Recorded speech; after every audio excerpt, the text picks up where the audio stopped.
আহমাদুহু ওয়া নুসাল্লি আলা রাসূলিহিল কারীম আম্মা বাদ। সম্মানিত হাজিরিন, আল্লাহ পাকের অসংখ্য অগণিত শুকর জ্ঞাপন করছি।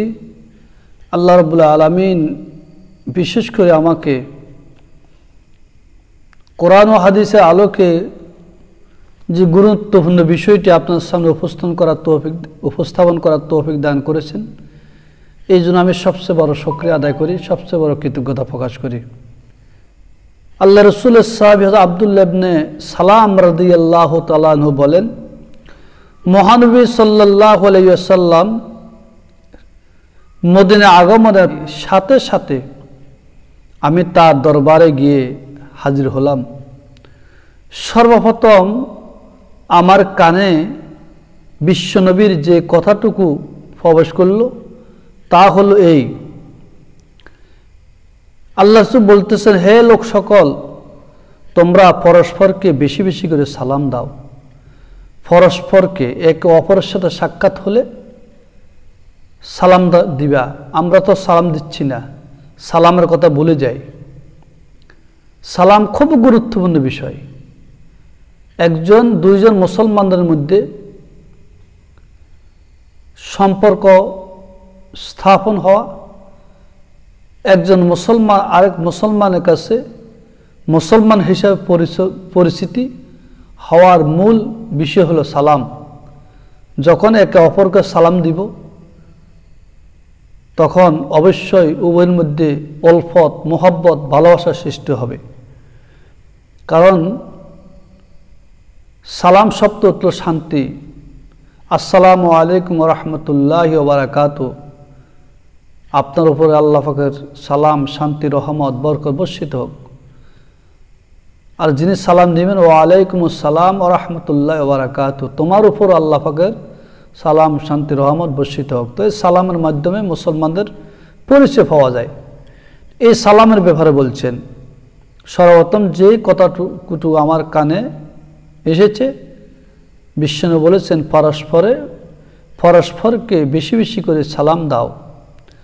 আল্লাহর সন্তুষ্ট লাভের জন্য মানুষ খাদ্য দান করো।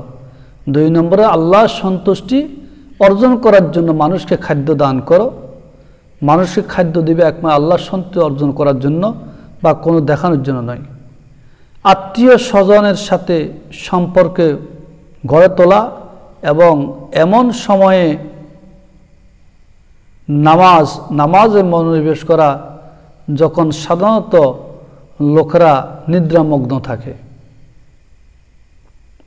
অর্থাৎ এমন সময় নামাজের জন্য প্রস্তুতি গ্রহণ করা, নামাজও দণ্ডায়মান হওয়া যখন মানুষ নিদ্রায় থাকে, তাহলে বোঝা গেছে এটা তাহাজ্জুদ নামাজ।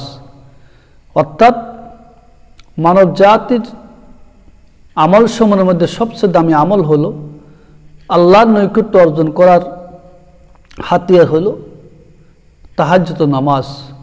রাতের গভীরে উঠে বন্দা যখন আল্লাহর সামনে দণ্ডায়মান হবে, দাঁড়িয়ে যাবে, আল্লাহকে রুকু করবে, সিজদা করবে, আল্লাহর কাছে সাহায্য প্রার্থনা করবে, এর চেয়ে নৈকট্য অর্জন করার আর কিছু নেই।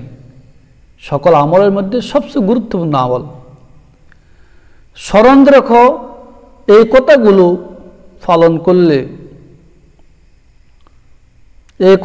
পালন করলে তোমরা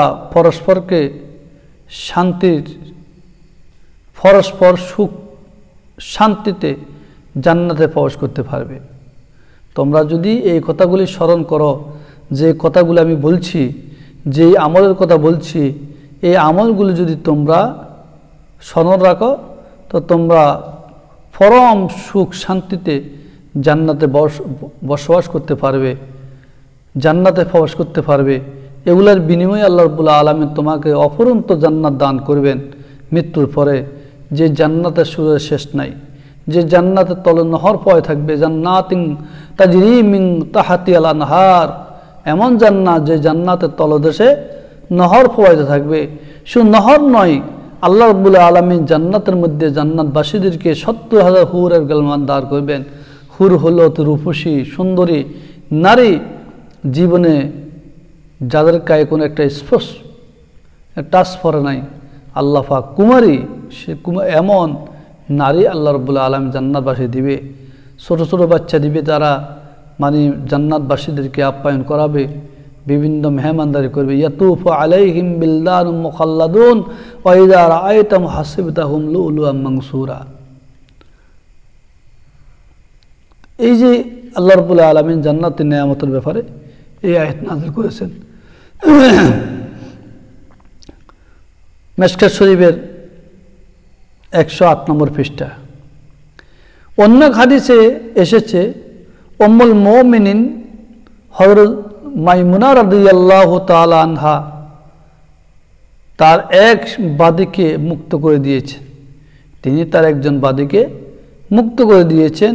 অতঃপর মহানবী সাল্লাল্লাহু আলাইহি ওয়াসাল্লামের নিকট যখন এই খবর পৌঁছলো যে উম্মুল মুমিনিন মাইমুনা রাদিয়াল্লাহু আনহা তার একজন বাদীকে মুক্ত করে দিলেন, আজাদ করে দিলেন, এই খবরটা বিশ্বনবীর কাছে যখন পৌঁছলো, তখন তিনি বললেন, তুমি যদি এই বাদীটি তোমার মামাকে দিয়ে দিতা কতই না ভালো হতো, তুমি অধিক পুণ্যের কাজ করতে। তাহলে বোঝা গেছে তার মামা হয়তো অসহায় ছিলেন, তার বাদীর প্রয়োজন হয়তো বাদী পাচ্ছে না। তো এই বাদীটা যদি সে অন্যদিকে আজাদ না করে তার মামাকে দান করতো, তাহলে সে অবশ্য অনেক পুণ্যের মালিক হইতেন, অত্যন্ত নেকের মালিক হইতেন। এটা মিশকাত শরীফ না পৃষ্ঠা নং 171 নম্বর। ইসলামে দাস দাসীদের আজাদ করে দেওয়ার ব্যাপারে বিশেষ উৎসাহ দেওয়া হয়েছে। একে অতি পুণ্যের কাজ বলে আখ্যায়িত করা হয়েছে। ইসলামের মধ্যে যে দাস দাসী, এই দাস দাসীগুলোকে আজাদ করে দিলে এটা খুব পুণ্যের কাজ, খুব সৎ কাজ, ভালো কাজ। কিন্তু এত সত্ত্বেও যদি আত্মীয় স্বজনের সাথে সম্পর্ক রাখাকে তার চেয়েও বেশি গুরুত্বপূর্ণ কাজ বলে আখ্যায়িত করা হয়েছে। যেই তুমি কোনো বাদীকে আজাদ করে দিলে, মুক্ত করে দিলে, সেটা তো লাভ, পুণ্যের কাজ। কিন্তু তার চাইতে সবচেয়ে দামি হলো কেউ যদি তার আত্মীয় স্বজনের সাথে সম্পর্ক বজায় রাখে, ছেলে রেহেমি করে, আত্মীয় স্বজনকে মহব্বত করে ভালোবাসে, আত্মীয় স্বজনের সাথে বন্ধুত্বর সম্পর্ক রাখে, সেটা তার চাইতে অতি দামি। মহানবী সাল্লাল্লাহু আলাইহি ওয়াসাল্লাম বলেছেন, এই কাজ তার চাইতে অতি উত্তম, বাদী আজাদ করার চাইতে উত্তম।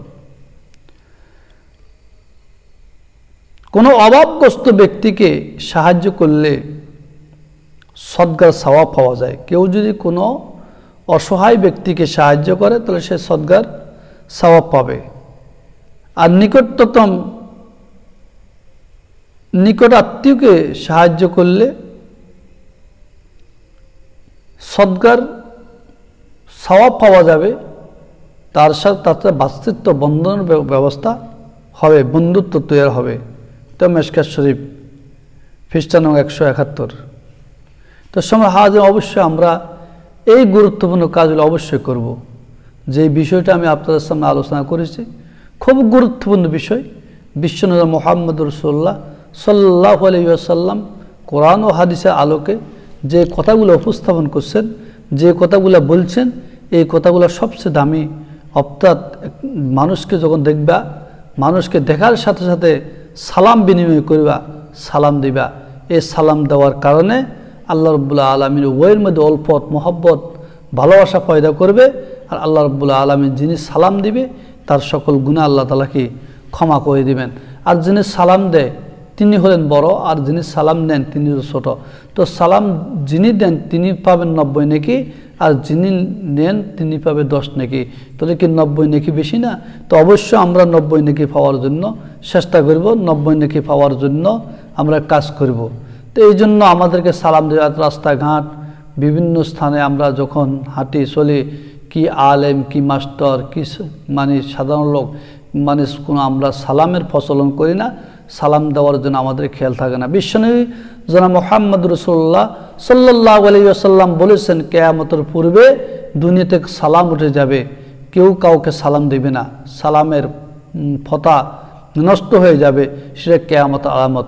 তো আমরা আজকে দেখতেছি যে সালামের মতো একটি গুরুত্বপূর্ণ বিষয় যে দোয়া। আজকে সালাম আমাদের মাঝে নাই, একেবারে আমাদের মাঝ থেকে বিদায় নিয়ে গেছে।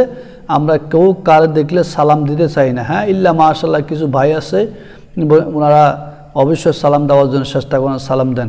তো এখন আমরা সাধারণ মানুষ, আলেম বলেন, মাস্টার বলেন, আলাদার বলেন, জমিদার বলেন, সাধারণ মানুষ বলেন, কিন্তু সালাম থেকে বহুত দূরে আমরা সরে গেছি। এই জন্য রহমত বরকত আমাদের মাঝ থেকে চলে যাচ্ছে। আল্লাহ রাব্বুল আলামিন সেই নেয়ামতের কারখানা, নেয়ামতের খাজিনা আল্লাহ তাআলা বন্ধ করে দেওয়ার জন্য বন্ধ করে দিবেন। তো এই জন্য আমরা সালাম দিতে হবে। সালামের মধ্যে অধিক বরকত।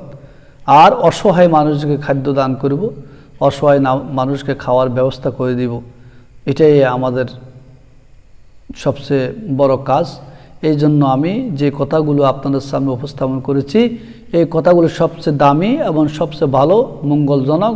আমরা অবশ্যই এই কাজগুলো করার জন্য চেষ্টা করব। রাস্তাঘাটে আমরা যেখানে পাবো অতি সালাম দিব। আর যিনাকে সালাম দিব তিনিও সালাম নিতে হবে। আর উনি সালাম না আনলে তার গুনাহ হবে। তো এই জন্য যে আল্লাহ রাব্বুল আলামিন আমাদেরকে